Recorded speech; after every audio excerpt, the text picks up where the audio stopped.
It's an honor really to be here today. I wanted to keep this brief because it's hot. Welcome to the greatest Secretary of State in history, Marco Rubio. Thank you. Thank you. I've only been on the job for a year and a half, Sergio, so I still have plenty of time to mess it up. So let's not do those proclaimants yet, but that's a very, very nice introduction, and I want to thank all of you for being here today and what all of you do. First, I do want to recognize the work that Ambassador Gore is doing, who's a friend of mine before he came here. And we knew when he would come here, he would be a dynamo and he would have energy to the mission, and I hope you've perceived that. His excitement for the job is palpable, and you see it in the results. Second, I want to thank all of you to help us here in this mission. And let me begin, and I don't think our folks will be offended if I do this. I always begin by recognizing and thanking our locally employed staff. If you're here, I just want you to know you are an important part of our family. We could not do our job without you.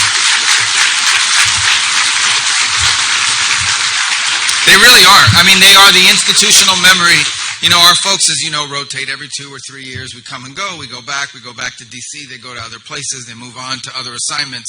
But every time a new officer comes in, every time someone new comes in, it is that institutional memory of the locally employed staff that allows us to avoid the early pitfalls, learn from the past, and hit the ground running. And so we're grateful to all of you for what you do.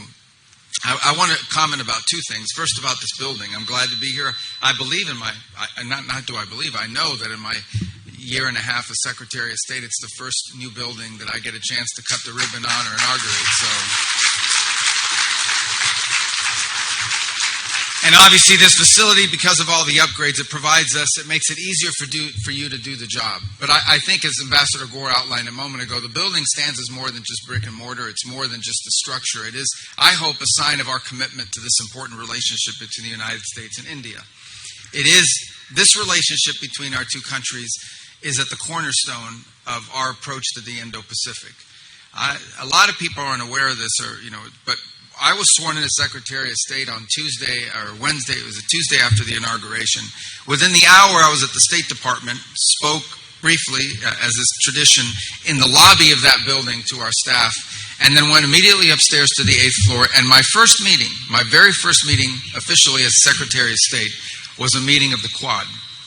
And we were going to renew that. We did it again last year in a different setting, and we chose to do it here. We wanted to do it here, not just because of our commitment to that structure of work, but also as a tangible sign of what an important role India plays in the United States and in our posture and in our approach to the Indo-Pacific.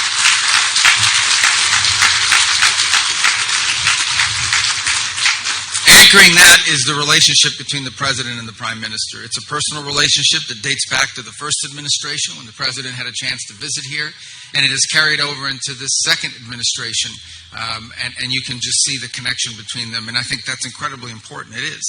The connection between leaders is incredibly important. These are two very serious leaders that are focused not just on the short term, but on the long term, and so I think that that is important to note, because it's a key part of the foundation of the relationship between our countries.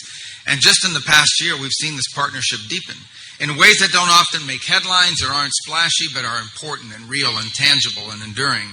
We've expanded commercial ties now with more than $20 billion in investments. $20 billion in investments from Indian companies in the United States.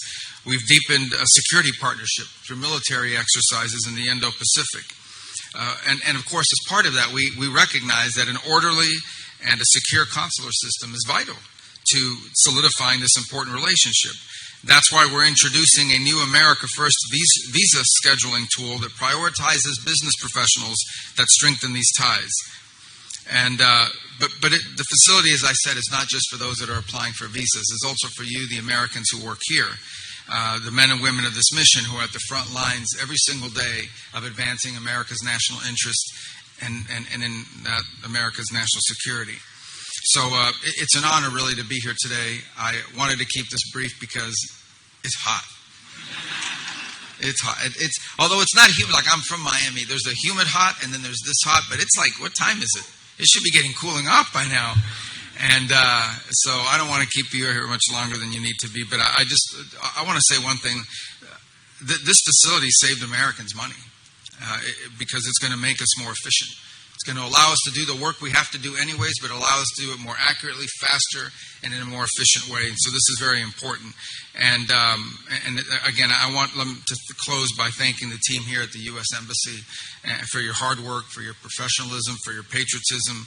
The work you do benefits your country and benefits Americans that are here and ultimately Americans back home and across the globe. And it is at the cornerstone of this important partnership between us and India, which, as I said, is an incredibly important one. And it's the reason why I'm here in this visit, to reaffirm those ties, to build upon them. And we think in the months ahead, we're going to have even more exciting and new announcements to make about the development and the strengthening of the relationship between the two countries. And all of you will be at the forefront of that. So thank you very much. Thank you.